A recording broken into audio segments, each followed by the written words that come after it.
So I am doing number 31 on chapter 10. It states, following the procedure used in example 10.4, prove that the moment of inertia about the y prime axis of the rigid rod in figure 10.9 is 1/3 ml squared.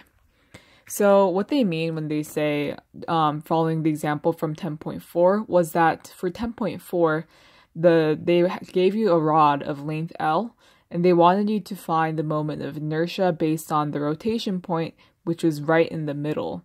But for number 31, this is different because this time it's being rotated around the end of the rod so that this whole thing is L. It's not at the center this time. So, but the concept's basically the same. So you know lambda is m over L. And because you would want to do a substitution here, you would do lambda equals dm over dl. And then L is basically x because it's along the x-axis. So it's lambda equals dm over dx. And you solve for dm, which is going to be lambda dx. And this is the definition of inertia. It's I equals the integral of r squared dm. And this is very hard to integrate because r, and you have the dummy variable, which is an m. So this is why you would exactly want to do a substitution. So you know that dm is equal to lambda dx, so I plugged it in right here. And lambda, you also know, is equal to m over L. So you would want to do x squared times m over L dx.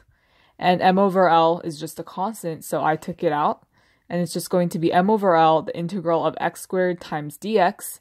And for this one, since the axis at which you're rotating is at the end of the rod, you're taking the integral from 0 to L, because you're taking small pieces of dm's and measuring the integrals to find the total integral. So it's going to be 0 to L, and that is why I defined the limits of integration from 0 to L.